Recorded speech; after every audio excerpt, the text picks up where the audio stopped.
ठीक है, अगले वाइसरॉय हम लोग देखते हैं भारत में लॉर्ड डफरिन, जो कि 1884 से 1888 तक रहे। इनके समय में दो महत्वपूर्ण बात है। थर्ड एंग्लो बर्मीज वॉर 1886 में कंप्लीट हुआ था और इसी वॉर के बाद बर्मा को कंप्लीटली ब्रिटिश इंडिया में मिला लिया गया था। ठीक है, दूसरी महत्वपूर्ण घटना इनके समय में जो हुई, Indian national Congress came into being 1885। तो इंडियन नेशनल कांग्रेस बनते समय भारत के वाइसरॉय लॉर्ड डफरिन थे। अगले वाइसरॉय लॉर्ड लैंसडाउन 1888 से 94। इनके समय में फैक्ट्री एक्ट 1891 आया था, जो कि भारत का दूसरा फैक्ट्री एक्ट है और जिसका डिटेल हम पिछले वीडियोस में पढ़ चुके हैं। Categorization of civil services, Bharat में जो सिविल सर्विस थी उसको पहली बार तीन तरीकों से कैटेगराइज किया गया। एक इंपीरियल सिविल सर्विस यानी सबसे बड़े लेवल की, दूसरा प्रोविंशियल सिविल सर्विस जो आज पीएससी लेवल की चीजें होती हैं, ठीक है, और तीसरा सबऑर्डिनेट जो है सबऑर्डिनेट सिविल सर्विसेज। ठीक है, इंडियन काउंसिल एक्ट 1892, भारत परिषद अधिनियम 1892 इसी के समय में आया था। वो क्या है हम आगे देखते हैं। डूरंड कमीशन 1893 में एक आयोग बनाया गया था। डूरंड साहब उसमें चेयरमैन थे। डूरंड कमीशन, उनको काम क्या दिया गया था कि भारत और अफगानिस्तान के बीच में बॉर्डर लाइन खींचना है। ठीक, वर्तमान में भारत पाकिस्तान और अफगानिस्तान पाकिस्तान के बीच की जो लाइन है उसको डूरंड लाइन कहते हैं। ठीक है, तो डूरंड लाइन दो देशों के बीच की सीमा बनाती है, मतलब अफगानिस्तान के साथ दो देश, भारत और पाकिस्तान दोनों। इसी के समय में ओपियम कमीशन 1893 में, अफीम आयोग 1893 में बनाया गया था। इस आयोग को काम यह दिया गया था कि भारत में अफीम उगाया जाए या ना उगाया जाए। ठीक है, इस आयोग ने कहा था कि भारत में अफीम उगाया जाए, जिसके चलते अपना खंडवा, मंदसौर और राजस्थान के इलाके में अफीम की खेती की जाती थी, जो आज भी भारत में चालू है। अब हम देखते हैं इंडियन काउंसिल एक्ट 1892 क्या है। 1892 के इंडियन काउंसिल एक्ट में, काउंसिल एक्ट का मतलब यह है कि लेजिस्लेटिव काउंसिल में सुधार करने के लिए जो कानून लाए जाए, जो ओवरऑल भारत सरकार में सुधार करने के लिए कानून लाए जाते हैं, उसको बोला जाता है गवर्नमेंट ऑफ इंडिया एक्ट। ये केवल लेजिस्लेटिव काउंसिल में सुधार करने के लिए कानून लाए गए। तो इसके पहले 1861 का लेजिस्लेटिव काउंसिल कानून था। तो 31 साल बाद लेजिस्लेटिव काउंसिल में सुधार करने के लिए नया कानून लाया गया, 1892 का कानून। इसमें क्या किया गया, number of non official members, non official members माने भारतीय सदस्य या भारत के अलावा और भी ऐसे सदस्य जो किसी भी प्रकार की सरकारी सेवा में नहीं थे, उनको बोला जाता है नॉन ऑफिशियल मेंबर्स। ठीक है, तो नॉन ऑफिशियल मेंबर्स की संख्या जो कि 1861 के एक्ट में 6 से 10 की गई थी, उसको और ज्यादा बढ़ा करके अब 10 से 16 non official members governor general के यानी कि वाइसरॉय के लेजिस्लेटिव काउंसिल में रखे जाएंगे। यानी नॉन ऑफिशियल मेंबर्स की संख्या 61 की तुलना में अब बढ़ाया गया। Half of them should be Indians, ये 10 में से 16 यानी कम से कम 10 और ज्यादा 16 मेंबर्स रखे जाएंगे। मान लेते हैं 16 मेंबर्स रखे जाते हैं, तो हाफ ऑफ देम यानी कम से कम 8 सदस्य भारतीय होने चाहिए, कम से कम।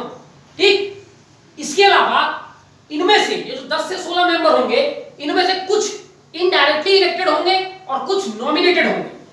ठीक, तो जो नॉमिनेटेड होंगे उनको वाइसरॉय खुद नॉमिनेट करेगा, अपनी पसंद के आदमी को नॉमिनेट कर लेगा। और जो इनडायरेक्टली इलेक्टेड भी होते थे, तो स्वाभाविक बात है उस समय इलेक्शन में कौन खड़ा होगा, जब आज आम आदमी इलेक्शन में खड़ा नहीं हो सकता, तो उन दिनों तो इलेक्शन में वही जो फ्यूडल क्लास के लोग थे, पढ़े लिखे, रिटायर्ड आईसीएस, इस टाइप के लोग ही उसमें चुनाव में खड़े हुए। खैर कुछ भी हो, लेकिन इनडायरेक्ट इलेक्शन भारत में पहली बार इलेक्शन की परंपरा यहां पर शुरू हुई। और हम ये कह सकते हैं एक प्रकार से कि रिप्रेजेंटेटिव सिस्टम ऑफ गवर्नमेंट, शासन का प्रतिनिधि वाला जो स्वरूप है, उसकी शुरुआत 1892 के इंडियन काउंसिल एक्ट से शुरू हो जाती है। जो इनडायरेक्टली हम चुन के भेजते थे, ये माना जाता था ये भारतीय लोगों के रिप्रेजेंटेटिव है। अब सही में वो होते थे रिप्रेजेंटेटिव या नहीं, वो तो बाद में देखेंगे। ये मुद्दा तो आज भी है कि जिसको हम डायरेक्टली इलेक्शन करके भेजते हैं वो हमारे ट्रूली रिप्रेजेंटेटिव है या नहीं, ये तो आज भी कंट्रोवर्सी का मुद्दा है। तो उस समय इनडायरेक्टली इलेक्टेड जो होके जाते थे वो हमारे वास्तविक रिप्रेजेंटेटिव होते थे या नहीं, हम बाद में देखेंगे। लेकिन एक प्रकार से रिप्रेजेंटेशन की पद्धति यहां से शुरू हुई। नॉन ऑफिशियल मेंबर्स, जो नॉन ऑफिशियल मेंबर 10 से 16 होंगे, उनको बजट डिस्कशन का अधिकार तो दिया गया, लेकिन बजट पर मत देने का अधिकार, बजट पर वोट करने का अधिकार उनको नहीं दिया गया। Non official members allowed to ask questions related to administration. British सरकार भारत में क्या शासन कर रही है, क्या प्रशासन कर रही है, क्या नए नियम कानून बना रहे हैं, उसके क्या फायदे क्या नुकसान है, इसके पहले तक उनको प्रश्न पूछने का हक नहीं था। अब शासन प्रशासन से संबंधित प्रश्न पूछने का उनको अधिकार तो दे दिया गया, लेकिन एक ही प्रश्न को पूछ सकते थे, सप्लीमेंट्री क्वेश्चन पूछने का अधिकार उनको नहीं था। ठीक है, कुछ भी हो, लेकिन हमारे द्वारा जो भेजे गए प्रतिनिधि उनको प्रश्न पूछने का अधिकार मिला, इसलिए हम इसको कहते हैं बिगिनिंग ऑफ पार्लियामेंट्री सिस्टम। एक प्रकार से पार्लियामेंट्री सिस्टम और एक प्रकार से डेमोक्रेसी की नींव भारत में यहां से पड़नी शुरू हो गई। Legislative council for provinces, province के लिए लेजिस्लेटिव काउंसिल तो 1861 के कानून में ही बन गया था, लेकिन इन प्रोविंस के लेजिस्लेटिव काउंसिल में भी नॉन ऑफिशियल मेंबर्स की संख्या बढ़ाई गई। ठीक, नॉन ऑफिशियल की संख्या रखी गई। 1861 में प्रोविंसेस में जो लेजिस्लेटिव काउंसिल होते थे उसमें नॉन ऑफिशियल मेंबर नहीं होते थे, केवल ऑफिशियल मेंबर होते थे। सरकारी कर्मचारी वाले जो लोग होते थे वही होते थे। इस एक्ट में प्रोविंसेस में जो लेजिस्लेटिव काउंसिल थे उनमें भी नॉन ऑफिशियल मेंबर रखने की बात कही गई। अब मद्रास और बंगाल में जो लेजिस्लेटिव काउंसिल थी उसमें maximum 20 members non official member रखने थे। अवध और नॉर्थ वेस्ट फ्रंटियर प्रोविंस में 15 मेंबर और बॉम्बे के लिए 8 एक्स्ट्रा मेंबर्स या नॉन ऑफिशियल मेंबर्स वहां के लेजिस्लेटिव काउंसिल में रखने का प्रावधान किया गया। यानी 1892 के इंडियन काउंसिल एक्ट ने सेंट्रल लेजिस्लेटिव काउंसिल और प्रोविंशियल लेजिस्लेटिव काउंसिल दोनों में नॉन ऑफिशियल मेंबर्स की संख्या या तो बढ़ाई या जहां नहीं थी वहां शुरू की। ठीक है, तो ये कुल मिलाकर के 1892 का भारतीय परिषद अधिनियम था। अब इसकी क्या लिमिटेशन है, इस एक्ट की क्या कमी है इस एक्ट में, ये देखते हैं। Majority of official members in legislative council, legislative council में टोटल मेंबर मान लीजिए 30 होते हैं, उनमें से 10 के आसपास नॉन ऑफिशियल मेंबर्स रखे जाते थे और 20 के आसपास ऑफिशियल, यानी उसमें मेजॉरिटी किसकी थी, ऑफिशियल मेंबर्स। और ऑफिशियल मेंबर्स को अपॉइंट कौन करता था, खुद वायसराय। तो मेजॉरिटी किसकी है, वायसराय द्वारा अपॉइंटेड ऑफिशियल मेंबर्स की। और कानून बनने के लिए मेजॉरिटी चाहिए, तो मेजॉरिटी तो वायसराय के पास ऑलरेडी है। तो जो नॉन ऑफिशियल मेंबर्स यहां पर चुने गए वो केवल एक दिखावा था कि हम भारतीयों को भी अब शासन में, प्रशासन में, कानून बनने की प्रक्रिया में शामिल कर रहे हैं। ये अलग बात है कि उनको अधिकार कुछ दिए नहीं गए। ठीक, पहली कमी तो ये थी। दूसरी कमी ये थी कि वोटिंग राइट्स नहीं दिया गया नॉन ऑफिशियल मेंबर्स को। आप बजट पे चर्चा कर सकते हैं लेकिन मतदान नहीं कर सकते, तो क्या मतलब, क्योंकि हम अपनी नाराजगी, हम अपना यस या नो तो वोटिंग के माध्यम से ही दिखाएंगे। अगर हमको मत देने का अधिकार नहीं है और चर्चा करने का अधिकार है तो क्या फायदा। ठीक है, तीसरी बात, pro British non official members, ये 10 से 16 जो नॉन ऑफिशियल मेंबर्स रखते थे उनमें आधे से ज्यादा तो अपॉइंटेड होते थे, आधे का इलेक्शन होगा।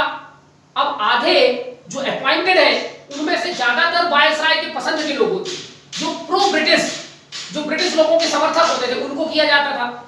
और जो इनडायरेक्टली चुनाव में भी खड़े होते थे, आम आदमी तो खड़ा नहीं होगा, जो सच्चा भारत का हितैषी है वो कभी कहा इक्के दुक्के खड़े होकर जीतते थे, अदरवाइज ज्यादातर अंग्रेजों के समर्थक लोग ही चुनाव में खड़े होते थे। ठीक है, limited base of indirect election, अब चुनाव इनडायरेक्ट होता था तो ऐसा नहीं है कि सबको वोट देने का अधिकार हो, वोट देने का अधिकार बहुत सीमित था, बहुत कम लोगों को। एक तो इनडायरेक्ट है, डायरेक्ट में आम जनता को भी अधिकार मिलता है, तो बहुत कम लोग, ठीक है, इतना पढ़ा होना चाहिए, इतना पैसा होना चाहिए, इस प्रकार की कंडीशन होनी चाहिए, ऐसे लोगों को वोट डालने का अधिकार। ठीक है, खास करके उस समय जो बड़े बड़े जो फाइनेंशियल इंस्टीट्यूट्स थे, ठीक है, चैम्बर ऑफ कॉमर्स था, इस प्रकार की संस्थाओं के जो मेंबर्स होते थे उन्हीं को वोट देने का अधिकार होता था। ठीक है, तो ये 4 बड़ी महत्वपूर्ण कमियां थी। इसीलिए चूंकि इसमें बहुत सारी कमियां थी, जो मॉडरेट लीडर्स थे इंडियन नेशनल कांग्रेस के, इन्होंने इस कानून का विरोध किया, बोला ये कानून हमारे पक्ष में नहीं है, ये ठीक नहीं है, अतः इसको कैंसिल किया जाए। ठीक है, अब हम अगले गवर्नर जनरल के बाद अगले वायसराय के बारे में देखते हैं। लॉर्ड एल्गिन सेकंड, जो 1894 से 99 तक भारत में रहे। इनके समय में बंबई में बहुत भारी प्लेग फैला, जिसको बोला जाता था ब्यूबोनिक प्लेग, ये जानलेवा बीमारी थी। ठीक है, तो प्लेग में भारत सरकार यानी उस समय की जो ब्रिटिश सरकार थी वो क्या कदम उठाएगी, प्लेग को काउंटर करने के लिए क्या मदद करेगी, इसको जानने के लिए एक प्लेग कमीशन बनाया गया था, प्लेग आयोग बनाया गया था। और इस प्लेग आयोग के चेयरमैन का नाम था WC रैंड। ठीक है, अब ये WC रैंड ने बंबई में प्लेग फैला हुआ है, लेकिन कुछ ज्यादा आम जनता के हित के लिए दवाई, गोली, पैसा, रख रखाव और टेक केयर के लिए ज्यादा कुछ काम नहीं किया। इसलिए दो भाई थे बंबई में, पुणे में, जिनका दिमाग खराब हुआ, चापेकर बंधु।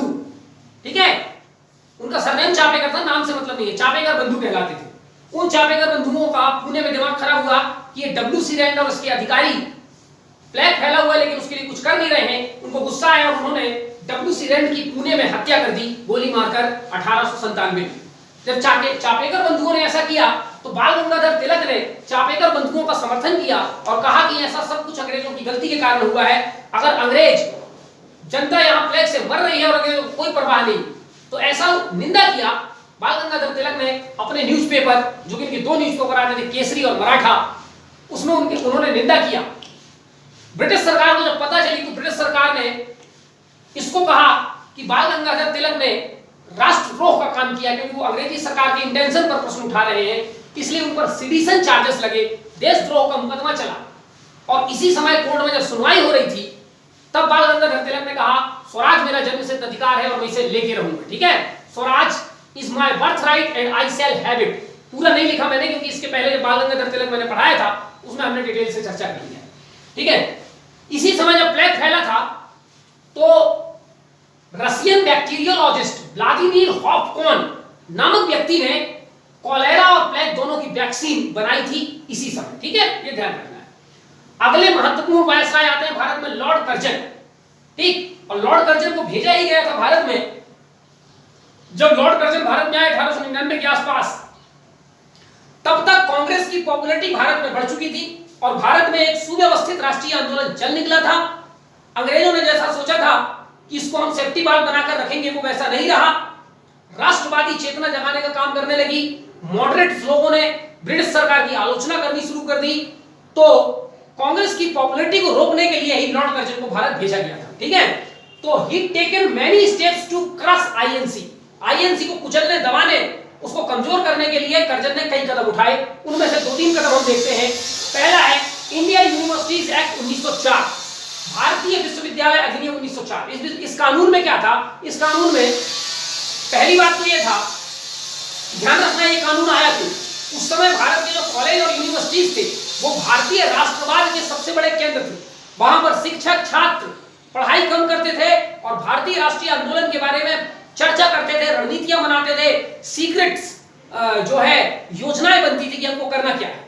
कर्जन को पता चला कि यूनिवर्सिटीज जो है इस समय भारतीय राष्ट्रीय आंदोलन का प्रमुख केंद्र है और वहीं से सारे प्लान और स्कीम एग्जीक्यूट किए जाते हैं।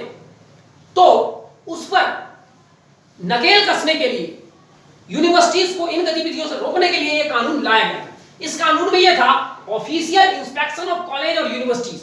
कभी भी सरकारी कर्मचारी कॉलेज और यूनिवर्सिटीज में आकर के अचानक इंस्पेक्शन कर सकते हैं और यदि वहां पाया गया कि पढ़ाई के अलावा कुछ और हो रहा है, कप सलाका हो रहा है, नेशनल मूवमेंट पर चर्चा हो रही है, तो उस कॉलेज के एफिलिएशन को रद्द कर दिया जाएगा। ठीक है, दूसरी महत्वपूर्ण बात यह थी कि पहले किस कॉलेज को एफिलिएशन देना है, किसके एफिलिएशन को कैंसिल करना है, यह अधिकार यूनिवर्सिटीज के पास होता था।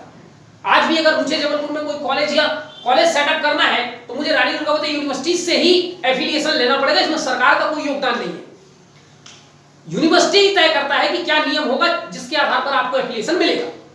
ठीक, तो यही परंपरा पहले भी थी, लेकिन कर्जन ने कानून बना करके इस एक्ट में यह कर दिया कि अब एफिलिएशन और डी एफिलिएशन माने नए कॉलेजों को मान्यता देना और किसी कॉलेज की मान्यता रद्द कर देना, यह ब्रिटिश सरकार के हाथों में आ जाएगी और ब्रिटिश सरकार यह काम करेगी थ्रू अ 50 मेंबर बोर्ड। 50 सदस्यों का एक बोर्ड होगा और इस बोर्ड में member appointed by the British government और इसमें जो 50 लोग होंगे उनको अपॉइंट करने का काम ब्रिटिश गवर्नमेंट करेगी। यानी उसमें ब्रिटिश सरकार के ही लोग होंगे 50 मेंबर और वो वैसा ही करेंगे जैसा उनको ब्रिटिश सरकार कहेगी। तो किसी कॉलेज में पता चला कि बहुत ज्यादा राष्ट्रवादी गतिविधियां चल रही हैं तो बोल दिया जाएगा इस 50 मेंबर्स को कि जाओ इंस्पेक्शन करके आओ। इंस्पेक्शन किया, इंस्पेक्शन करने के बाद पाया गया 50 के 50 मेंबर कि वहां काम ठीक नहीं हो रहा है और उस कॉलेज का एफिलिएशन रद्द कर दिया जाएगा। ठीक है, तो ये कुल मिलाकर के जो राष्ट्रवादी आंदोलन भारत में चल रहा था, कांग्रेस की जो उन्नति हो रही थी उसको रोकने के लिए था। ठीक है, अच्छा, कुछ अच्छे काम भी हुए इस एक्ट में, जैसे कि अपार्ट फ्रॉम प्लेटफॉर्म स्टडी। अब कॉलेज और यूनिवर्सिटी में केवल पढ़ाई नहीं होगी, पढ़ाई के अलावा उसमें universities will work on research and development. अब कुछ रिसर्च और डेवलपमेंट का काम भी वहां पर किया जाएगा, और ये रिसर्च और डेवलपमेंट के लिए 5 लाख रुपया प्रति यूनिवर्सिटी दिया जाएगा। ये शुरू में 5 साल के लिए, हर 5 साल में 5 लाख रुपए कॉलेज और यूनिवर्सिटीज को रिसर्च एंड डेवलपमेंट के लिए दिया जाएगा। ठीक, तो ये पहला एक्ट था। दूसरा एक्ट था कैलकाटा कॉर्पोरेशन एक्ट 1899। यह भी कांग्रेस को रोकने के लिए तो एक महत्वपूर्ण कानून था। इस कानून में क्या था कि कलकत्ता का जो म्युनिसिपल कॉर्पोरेशन था, कलकत्ता नगर निगम, उस कलकत्ता नगर निगम में ज्यादातर जो मेंबर्स होते थे वो भारतीय होते थे, चुनाव लड़कर के आते थे, इनडायरेक्ट इलेक्शन के माध्यम से आते थे। उसमें भारतीयों की संख्या ज्यादा थी, यूरोपियों की संख्या कम थी। और इस कॉर्पोरेशन में भी राष्ट्रवादी आंदोलन की हवा धीरे धीरे बहने लगी थी, और ये लोग अनेक नए मांग ब्रिटिश सरकार से करने लगे थे। इसलिए ये कानून बना गया, और कानून में ये तय कर दिया गया कि कलकत्ता का जो म्युनिसिपल कॉर्पोरेशन है उसमें इलेक्टेड मेंबर्स कम होंगे, तो number of elected members in Calcutta municipal corporation was decrease and that of European increase, और यूरोपियों की संख्या उसमें बढ़ाई गई। यानी इलेक्टेड मेंबर्स की संख्या कम की गई और अपॉइंटेड मेंबर्स की संख्या ज्यादा की गई। ठीक है, 1899 और 1900 के आसपास भारत के कई इलाकों में एक अकाल पड़ा जिसको छप्पनी अकाल के नाम से जाना जाता है। छप्पनी अकाल इसलिए कहते हैं क्योंकि 1899 का जो सन है वो ग्रिगोरियन कैलेंडर के हिसाब से, ठीक है, लेकिन विक्रम एरा के हिसाब से, विक्रम एरा का मतलब 57 ऐड कर दें अगर हम 1899 में, तो आ जाता है 1956। तो विक्रम एरा के हिसाब से ये सन था 1956, और ग्रिगोरियन कैलेंडर के हिसाब से, अंग्रेजी कैलेंडर के हिसाब से ये सन था 1899। तो चूंकि 1956 विक्रम एरा के हिसाब से था, इसलिए 1956 में जो अकाल पड़ा भारत में विक्रम एरा के हिसाब से, उसको छप्पनी अकाल लोकल भाषा में कहा गया। ये छप्पनी अकाल great famine in central province, Awadh, Gujarat, Rajasthan, कहां ये पड़ा था? सेंट्रल प्रोविंस यानी मध्य प्रदेश, छत्तीसगढ़ का जो इलाका है वर्तमान में, और अवध, गुजरात, राजस्थान के इलाकों में बड़ा भयानक अकाल पड़ा था। ठीक है, इसकी जांच करने के लिए अंग्रेज लोगों का सबसे पहला काम यही होता था, फेमाइन कमीशन, अकाल आयोग की स्थापना कर दी, और हर अकाल आयोग का एक चेयरमैन होता है, आपको याद रखना है। ठीक है, उसके चेयरमैन थे एंथोनी मैकडोनाल्ड। ये घटना 1901 में का आयोग बनाया गया था। इस आयोग ने सिफारिश की थी, suggested to agricultural support by government. इस आयोग ने अच्छी सिफारिश की थी कि जो बार बार अकाल पड़ रहे हैं भारत में, उसका कारण यही है कि सरकार द्वारा कृषि पर उतना ध्यान नहीं दिया जा रहा है जितना दी जानी चाहिए। ठीक है, और भारत एक कृषि प्रधान देश है, अतः कृषि पर ध्यान देने की बहुत ज्यादा जरूरत है। जैसे कि एग्रीकल्चरल बैंक, कुछ कृषि बैंक स्थापित किए जाएं जो पर्टिकुलरली कृषि के प्रमोशन के लिए काम करें, लोन दें, क्रेडिट दें। ठीक है, तो इस प्रकार से एग्रीकल्चर बैंक स्थापित करने की जरूरत है। इरिगेशन कमीशन, सिंचाई आयोग बनाने की जरूरत है। कोऑपरेटिव सोसाइटीज बनाने की जरूरत है जो छोटा छोटा ऋण भारतीय किसानों को देंगे। तो इस प्रकार से बहुत अच्छी सिफारिशें मैकडोनाल्ड कमीशन ने की थी। इस आयोग की सारी बातें मान ली गई थी, और 1901 में ही इरिगेशन कमीशन की स्थापना लॉर्ड कर्जन ने किया था, और इसके चेयरमैन थे सर कॉलिन स्कॉट। तो कॉलिन स्कॉट कमीशन किस लिए बनाया गया था? इरिगेशन के लिए भारत में बनाया गया था। ठीक है, इस कमीशन ने अपनी सिफारिश में यह कहा, suggested to a network of canals, कि भारत में जगह जगह जिन नदियों से कैनाल निकाले जा सकते हैं, नहर बनाए जा सकते हैं, तो भारी मात्रा में नहर बनाने की जरूरत है। ठीक है, पंजाब में इसी स्कीम के तहत बारी दोआब कैनाल बनाया गया। ठीक है, और भी कई कैनाल्स धीरे धीरे करके भारत में बनाना शुरू किया गया। एक और एक्ट लाया गया भारत में कृषि को सुधारने के लिए, Punjab land alienation act 1900, Punjab भूमि सूनापन अधिनियम। भूमि का सूनापन क्या है? लोगों के पास खेत है, जमीन है भारी मात्रा में, लेकिन उसमें कृषि नहीं हो रही। भूमि बिना बीज के, बिना कृषि के सूना है। ऐसा क्यों होता था? दो कारण है। जमींदारी व्यवस्था के कारण बड़े बड़े जमींदारों के पास इफरात मात्रा में भूमि होती थी, उसमें से कुछ भूमि पर तो वो कृषकों के द्वारा खेती करवाते थे, और बाकी बहुत भारी मात्रा में जो लैंड है वो कई साल तक बिना कृषि के छूट जाता था। ठीक है, इस घटना को कहते थे एब्सेंटी लैंडलॉर्ड। एब्सेंटी लैंडलॉर्ड माने पढ़ा चुका हूं उसके पहले। ठीक है, दूसरी बात यह है कि बहुत सारे ऐसे लोग हैं जिनका प्रमुख पेशा कृषि नहीं है, लेकिन उनके पास बहुत सारी भूमि है और वो उस भूमि पर ध्यान नहीं देते। इन दोनों कारणों से जो भूमि है पूरे भारत की, पर्टिकुलरली पंजाब के लिए था, तो भूमि पर कृषि नहीं होना, इसके कारण भारत में जो क्रॉप प्रोडक्शन है, अनाज वगैरह की जो फसल है वो बहुत कम हो जाती है क्योंकि खेती ही नहीं हो रही है। इसलिए इस कानून द्वारा दो काम किया गया था। एक तो ऐसे जमींदारों की पहचान करो जिसके पास अति से ज्यादा भूमि है और वो भूमि पर खेती नहीं कर पा रहे हैं, ठीक है, ऐसे जमींदारों को खत्म कर दो। ठीक। दूसरा, ऐसे लोगों की पहचान करो जिनका पेशा एग्रीकल्चर नहीं है लेकिन उनके पास लैंड बहुत है और उनसे लैंड लेकर के उनको दे दो जो कृषि करना जानते हैं। तो इन दोनों सुधारों से भारत में कृषि की उत्पादकता बढ़ेगी। ठीक, तो ये काम था। ठीक है, अगला है पुलिस कमीशन। पुलिस सुधार के लिए भी एक आयोग बनाया गया था, पुलिस कमीशन, जिसके चेयरमैन थे सर एंड्रयू फ्रेजर। परीक्षा में कई बार पूछा जाता है फ्रेजर कमीशन किस लिए बनाया गया था? पुलिस रिफॉर्म के लिए 1902 में बनाया गया था। इस आयोग ने कई महत्वपूर्ण सुधार के लिए सिफारिश की थी कि पुलिस में सुधार तभी होगा। ये कुछ महत्वपूर्ण सिफारिशें हैं। पहला, setup intelligence system for India. Bharat के लिए जासूसी व्यवस्था, इंटेलिजेंस सिस्टम की स्थापना किया जाए और ऐसा सेंट्रल लेवल पे भी किया जाए और प्रोविंशियल लेवल पर भी किया जाए। सेंट्रल लेवल पर उसको आईबी कहा जाए, इंटेलिजेंस ब्यूरो, और प्रोविंशियल लेवल पर उसको सीआईडी, क्रिमिनल इन्वेस्टिगेशन डिपार्टमेंट, ठीक है, जिसमें दया काम करता है, उसकी स्थापना की जाए। दूसरा, ठगी एंड डकैती डिपार्टमेंट शुड बी अबॉलिश्ड। एक समय था भारत में जब लूटपाट, ठगी, डकैती बहुत ज्यादा चलता था, तो अंग्रेजों ने उसको खत्म करने के लिए ठगी और डकैती विभाग बना रखे थे, ठीक है। लेकिन इसके पहले हम लोगों ने विलियम बेंटिक इत्यादि में पढ़ चुका है कि ठगी इत्यादि का समापन किया जा चुका था, इसलिए वो डिपार्टमेंट बेकार पड़ा हुआ था। तो ये डिपार्टमेंट जो है वो खत्म कर दिया जाए और उसमें जो पुलिस कर्मचारी इत्यादि इन्वॉल्व है उनको दूसरे जगह पर ला करके उनसे काम लिया जाए।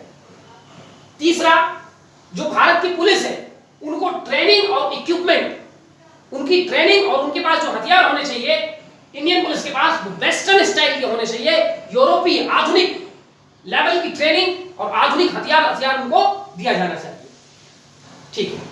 करजन के समय में एक और महत्वपूर्ण घटना घटी, इंडियन एजुकेशन रिफॉर्म कमीशन। भारतीय शिक्षा में सुधार के लिए एक आयोग का गठन किया गया 1902 में। इसके चेयरमैन थे लॉर्ड रेले, इसलिए इसको रेले कमीशन के नाम से भी जाना जाता है, ठीक है। इन्होंने भी कई एक बहुत महत्वपूर्ण सिफारिश की, लेकिन एक बात और ध्यान रखनी है, अंग्रेजों ने कई कमीशन भारत में स्थापित किए, लेकिन कभी भी किसी कमीशन में भारतीय मेंबर नहीं होता था, अंग्रेज लोग ही मेंबर होते थे, वही स्टडी करके अपना रिकमेंडेशन दे देते थे। ये रैले कमीशन पहला कमीशन है जिसमें 2 भारतीयों को एज अ मेंबर इस कमीशन में रखा गया। चेयरमैन तो अंग्रेज ही थे, लेकिन ठीक है, कमीशन में 2 भारतीय मेंबर थे और वो 2 भारतीय मेंबर कौन थे? सैयद हुसैन बिलग्रामी और गुरुदास बैनर्जी, ये इस कमीशन में मेंबर थे। इस कमीशन ने रिकमेंडेशन दिया grants in aid to universities, कि विश्वविद्यालयों को अनुदान राशि दी जा सके ताकि वो अच्छे ढंग से अपने यहाँ की शिक्षा व्यवस्था को चला सके, ठीक है। ठीक है। कृषि में जो कृषक है उनको सस्ते में ऋण मिल सके, छोटा छोटा ऋण, इसके लिए कोऑपरेटिव क्रेडिट सोसाइटीज एक्ट 1904 लाया गया। इस एक्ट के तहत भारत के जगह जगह पर, खास करके जहां कृषि भारी मात्रा में होती थी, कोऑपरेटिव सोसाइटीज की स्थापना किया गया, जिनका उद्देश्य था किसानों को छोटे छोटे, उस समय 10 रुपए, 20 रुपए, 50 रुपए ऐसे छोटे छोटे ऋण देना, ताकि वो बीज खरीद सके, सिंचाई कर दे सके, अपना टैक्स वगैरह चुका सके। इससे कृषि की स्थिति काफी सुधरी। तो कृषि के क्षेत्र में लॉर्ड कर्जन ने बहुत महत्वपूर्ण काम किए हैं, ठीक है। एंशियंट मॉन्यूमेंट्स प्रिजर्वेशन एक्ट 1905 में भारत के जो महत्वपूर्ण प्राचीन स्मारक है उनकी रक्षा, उनकी सुरक्षा करने के लिए यह कानून लाया गया था, जिसमें भारत के स्मारकों को नुकसान पहुंचाने पर पनिशेबल ऑफेंस, दंडनीय अपराध माना गया था। इसके साथ ही जो हमारे स्मारक थे प्राचीन काल के, उनके रखरखाव के लिए डिपार्टमेंट ऑफ आर्कियोलॉजी स्थापित करने की बात कही गई थी, ठीक है। नेक्स्ट बात, Indian coinage and paper currency act 1899 में Indian coinage and paper currency act आया था। इस एक्ट में 2 महत्वपूर्ण बातें थी। पहली महत्वपूर्ण बातें तो ये थी कि भारत में जो रुपया चल रहा था, अब उस रुपया की जगह भारत की करेंसी भी ब्रिटिश पाउंड होगी, ठीक है, यानी ब्रिटेन की जो करेंसी होगी वही भारत की करेंसी होगी। तो ब्रिटिश पाउंड हो गया भारत में रुपया, जो कि 1950 तक चला है, ठीक है, आपको ध्यान रखना है।